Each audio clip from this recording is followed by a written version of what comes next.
All right, welcome to The Explainer. Today, we're diving deep into Venezuela, a nation sitting on the world's largest oil reserves that somehow managed to completely collapse. And it all ends with this wild military intervention that honestly feels like something straight out of a Hollywood movie.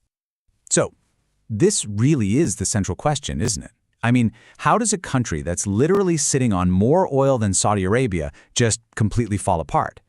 It's a puzzle that really sets the stage for everything that comes next. And get this, it's not just an economic story. It turns into a full-blown geopolitical thriller that ends with this unbelievable scene: the U.S. military moving in to capture a sitting head of state. So that's exactly where we're going to jump in, right at the climax. Okay, let's start with the intervention itself. Because back in January 2026, the crisis in Venezuela just exploded onto the world stage in a way that, frankly, nobody saw coming. I mean, just look at how fast this all went down. In the early hours of January 3rd, U.S. Special Forces kick off Operation Absolute Resolve. By that afternoon, President Maduro is captured. Just a day later, he's on a plane to the U.S. to face charges. And by the 5th, his own vice president is taking over. We're talking less than 3 days. A sovereign nation's leader is just gone, removed by an outside power. It's incredible.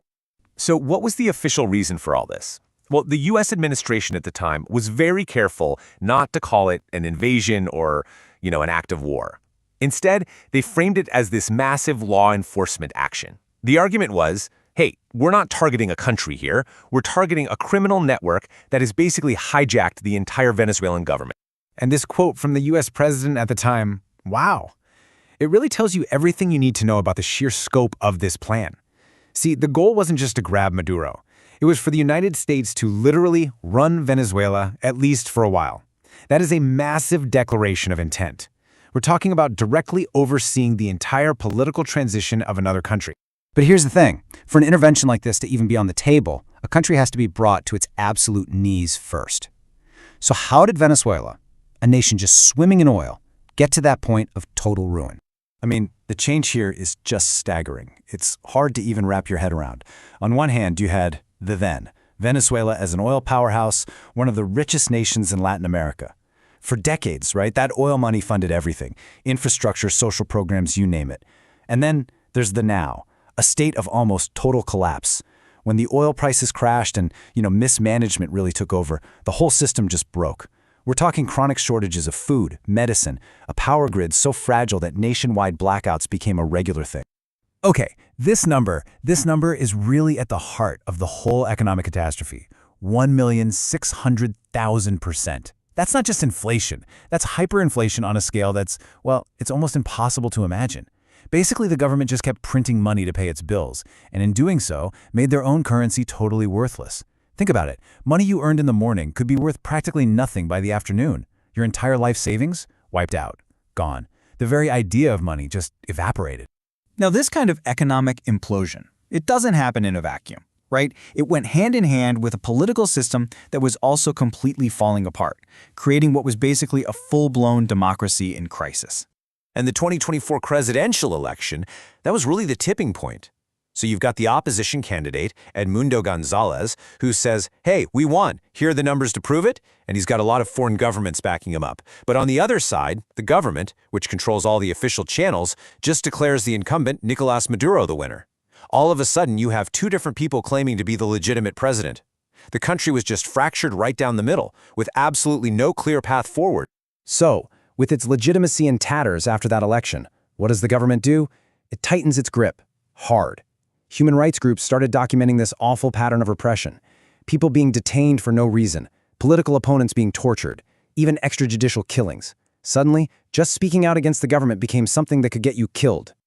So, what happens when a country's economy completely fails and its political system just collapses? Well, the result is what you'd expect: a human catastrophe on an absolutely epic scale.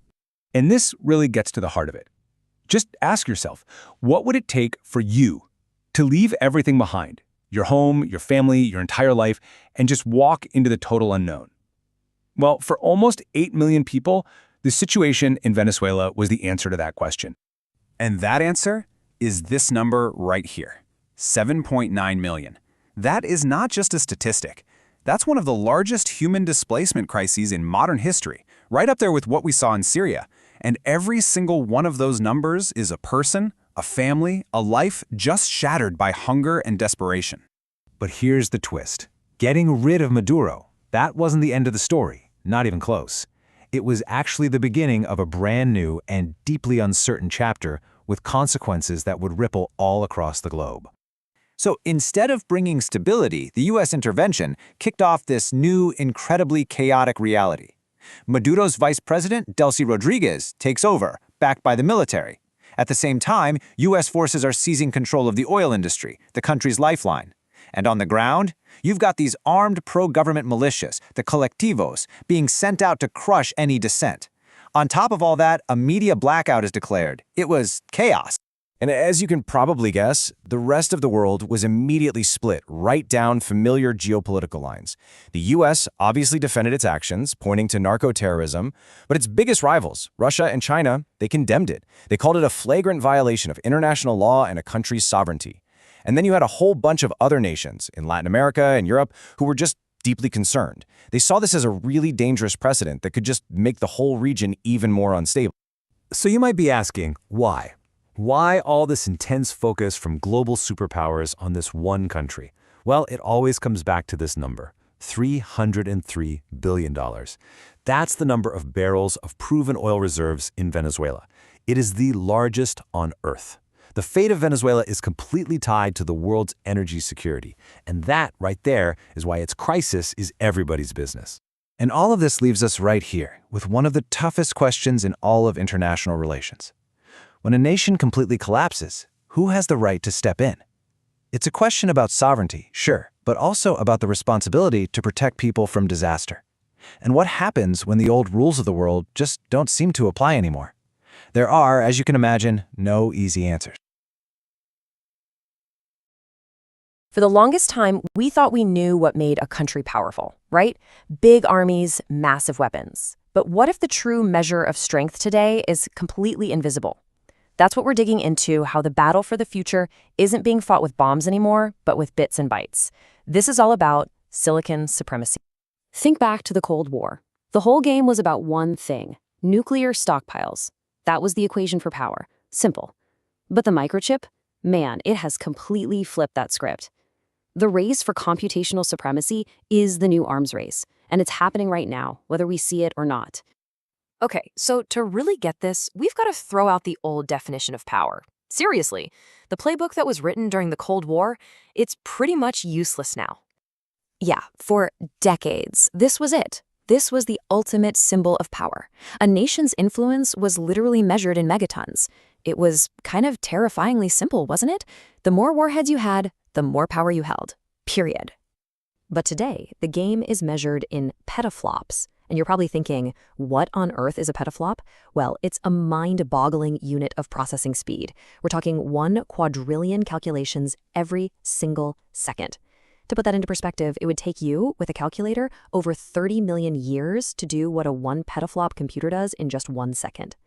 And this isn't just about being fast. It's about the ability to think, to predict, and to act faster than anyone else. That's the new benchmark for dominance. So if this is a new kind of conflict, where exactly is the battlefield? Well, here's the thing. You can't find it on any map. It's invisible, it's digital, and it's all around us, all the time. Let's break down what computational power really means in this context. It's not just about having a faster laptop. No. We're talking about using that incredible speed to fuel super advanced AI, to control the fire hose of information, and ultimately to make critical strategic decisions way, way faster than your rivals can. You know, think about it this way. If you can process what's happening in the world, if you can literally process reality, predict the next move, and make your decision before your opponent even grasps the situation, you've already won. That is the ultimate strategic advantage in the 21st century. So this new power structure, it's really built on 3 main pillars. You need artificial intelligence, which is kind of like the brain of the operation. You absolutely need advanced semiconductors, the microchips. That's the muscle, the physical hardware. And then you have to have data control, because data is the fuel that makes this entire engine run. All right, so if this is a war, what are the weapons? Obviously, we're not talking about tanks and missiles. But don't be fooled. These new weapons are every bit as powerful. So here's the modern playbook. First, you use chip sanctions. You basically starve your opponent of the essential hardware they need. Next, you go for algorithm control. This is huge. It's about influencing the software that runs, well, everything from social media to the stock market.